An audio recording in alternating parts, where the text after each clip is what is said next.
안녕하세요. 힐링 재테크의 메디테라입니다. 이번 시간에는 보통 사람들이 최근 1, 2년 내에 자산을 불린 방법과 그 결과에 대해서 알아보는 시간을 갖도록 하겠습니다. 제가 이걸 준비한 건요, 제가 얼마 전에 이제 지인을 통해서 금융보고서를 하나 받게 되거든요. 근데 그 내용이 사뭇 너무, 도움이 되고 우리한테 정말 필요한 내용이 아닌가 싶어가지고, 그리고 내용이 되게 호기심이 있는 그 주제를 가지고 조사를 한 내용이고, 그리고 사뭇 재밌기도 하거든요. 그래서 한번 같이 이야기를 해보고자 제가 이 내용을 가지고 준비를 했습니다. 그러면 그게 뭐냐라고 하면, 이제 보통 사람의 금융생활 보고서라는 2020년에 나온 신한은행 거거든요. 그래서 이 내용이 되게 의미가 있는 건, 우리 연말에 항상 부자 보고서를 좀 챙겨보게 되거든요. 저 같은 경우는.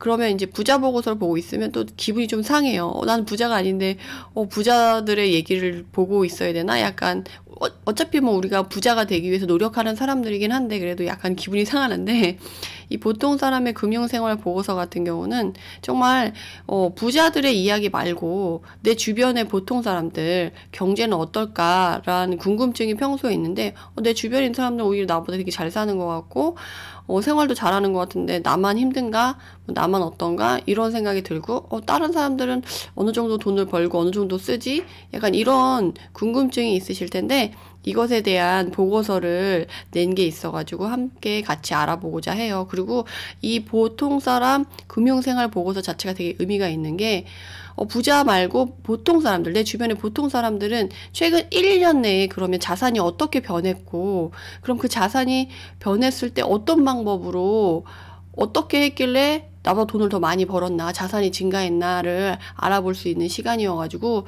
더 의미가 있는 것 같아요. 그래서 오늘 그 이야기를 한번 해보도록 하겠습니다.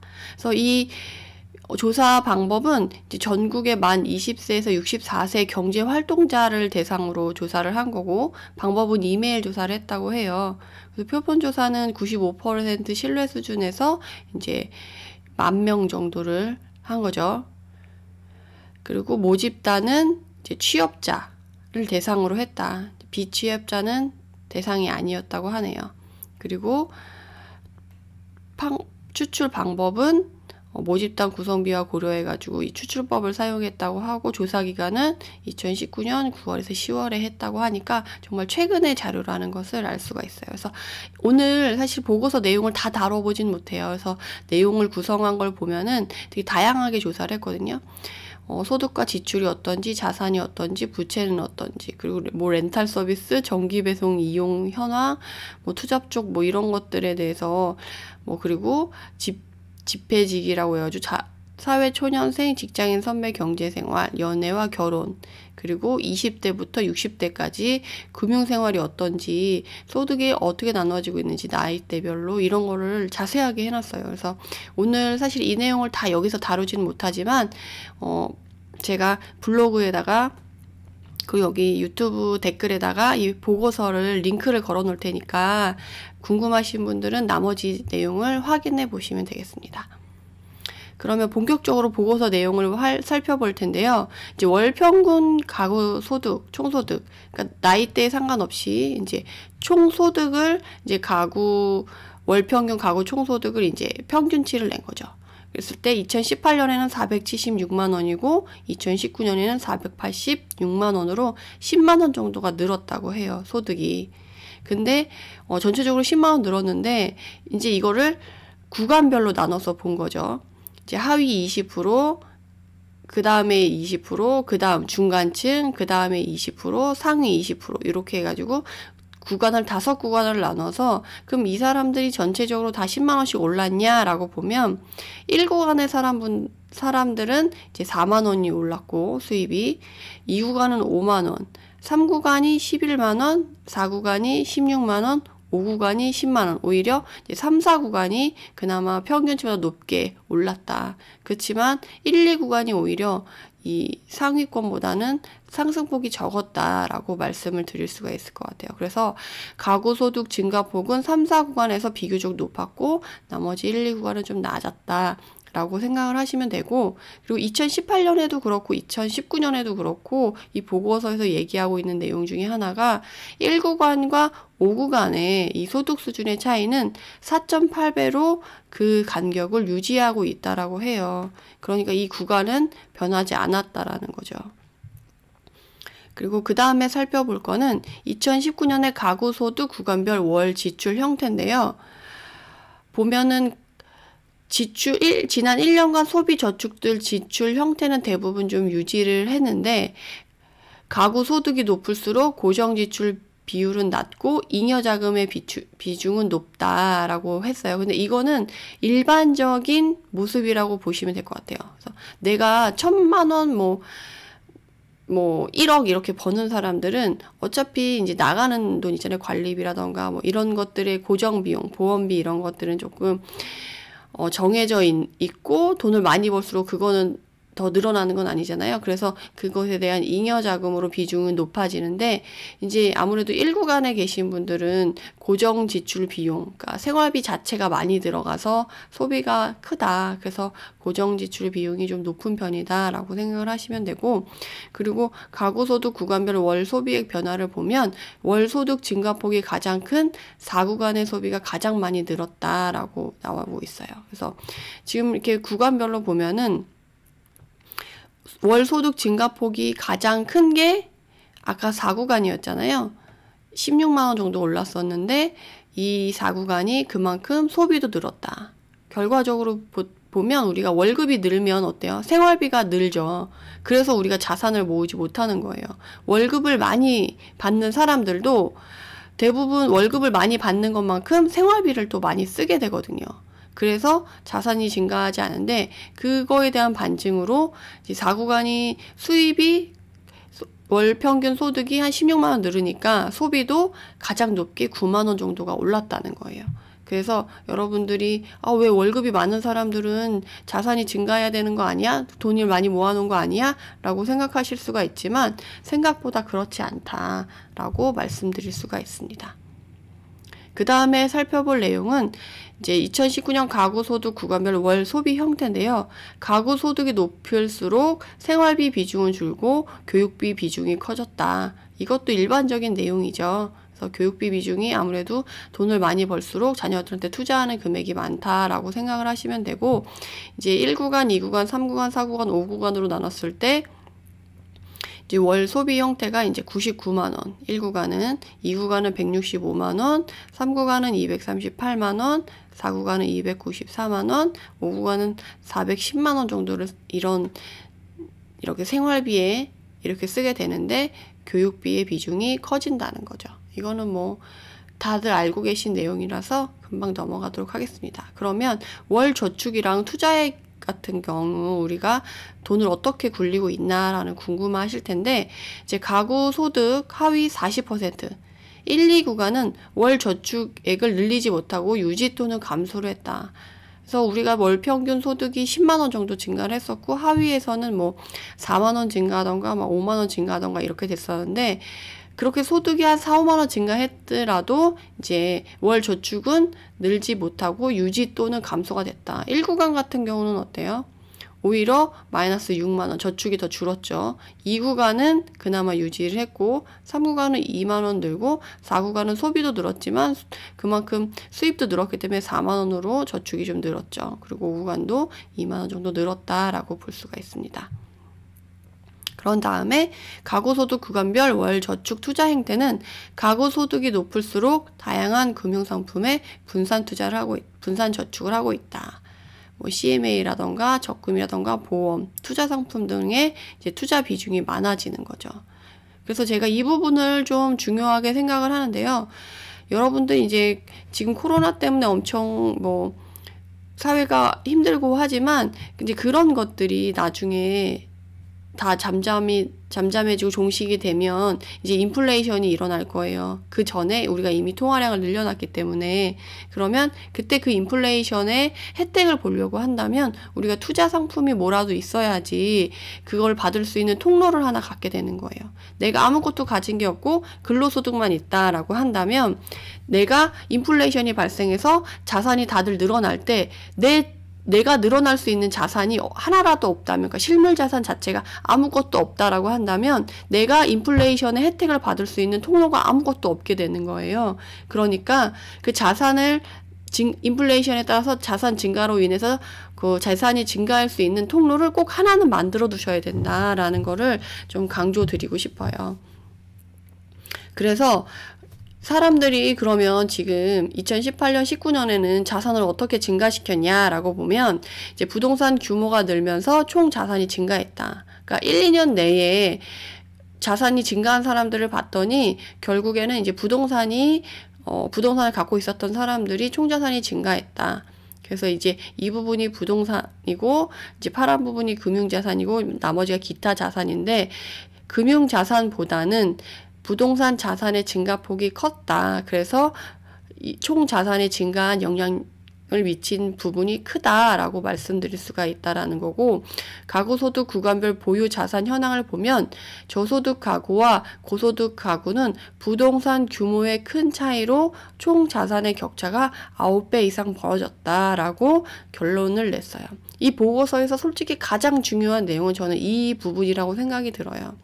우리가 이제 양극화가 심해진다라고 하는데, 우리가 부자들 말고 보통 사람들의 경제에서 그러면 그 사람들이 더 양극화가 되고 자산의 격차가 벌어지는 이유가 뭘까라고 생각을 했을 때, 이 보고서에는 그걸 명확하게 지금 부동산이라고 얘기를 해주고 있어요. 특히나 최근에 부동산이 많이 올랐죠, 특히나. 그래서 그런 부분들이 이제 반영이 된 것이라고 볼 수가 있고요.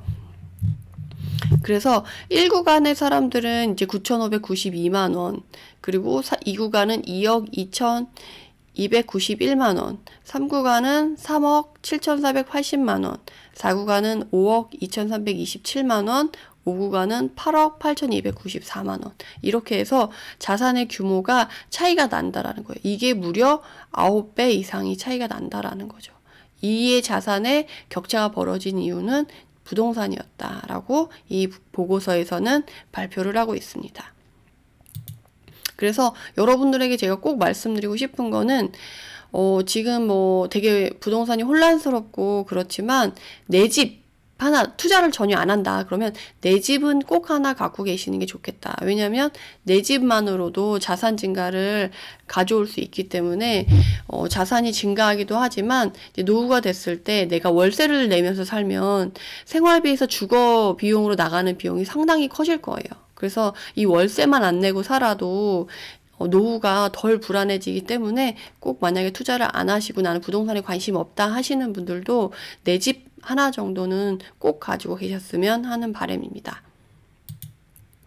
그럼 그 다음에 살펴볼 건 구간별 부동산 자산 규모 변화인데, 고에서 저소득층 가구의 부동산 자산 격차는 더욱 벌어졌다. 그래서 1구간의 사람들은 5,699만 원, 2구간은 1억 5,468만 원, 3구간은 2억 8,162만 원, 4구간은 4억 848만 원, 5구간은 6억 9,433만 원.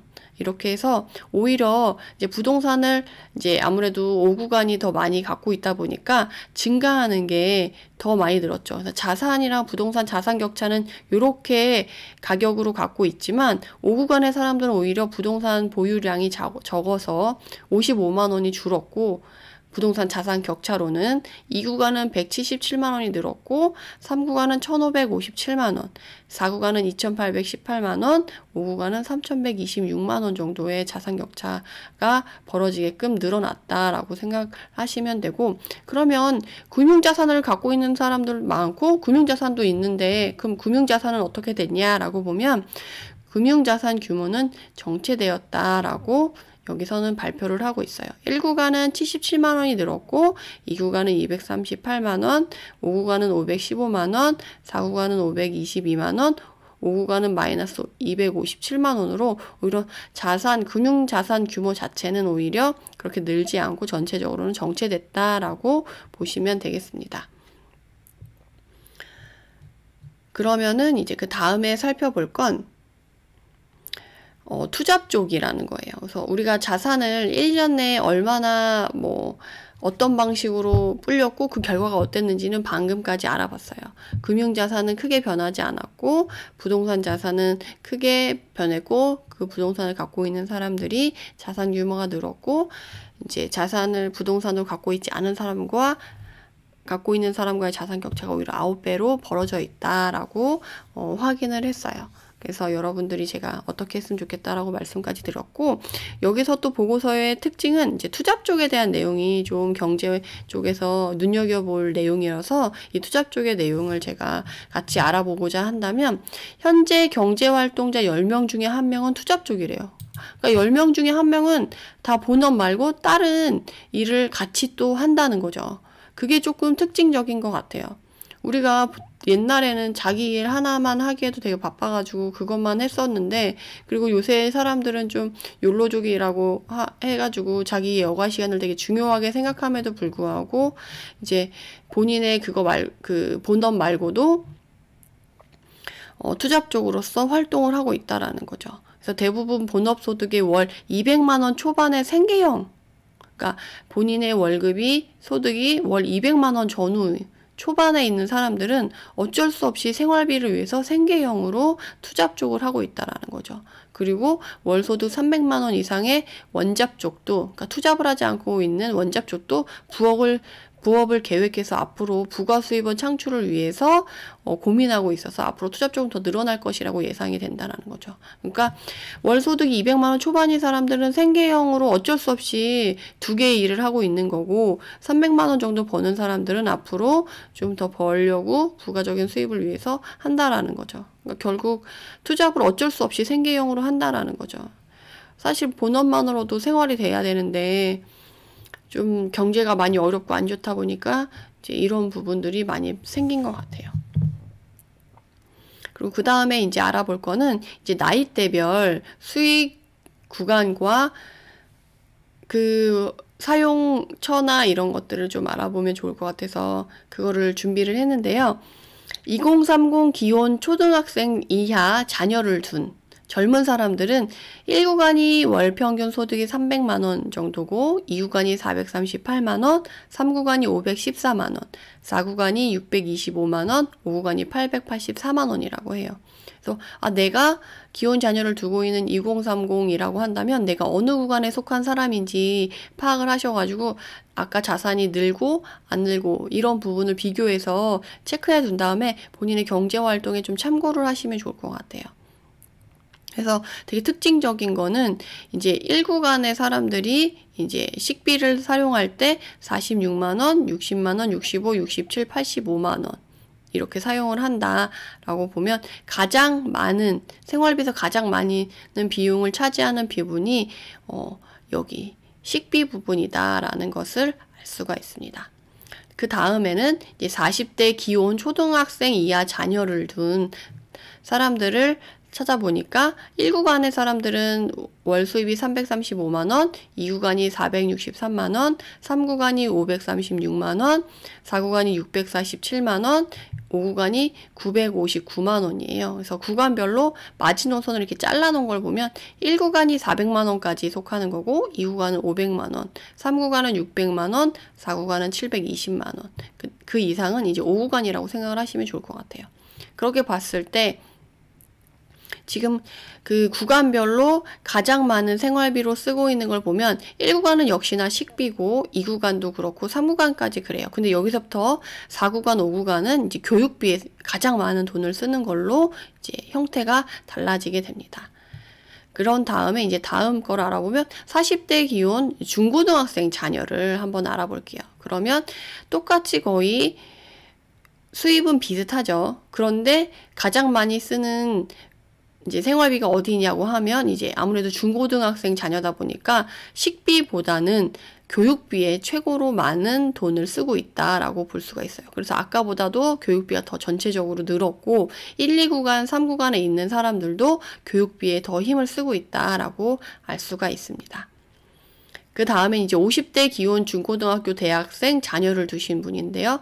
1구간은 326만원, 2구간은 481만원, 3구간은 563만원, 4구간은 704만원, 5구간은 1069만원.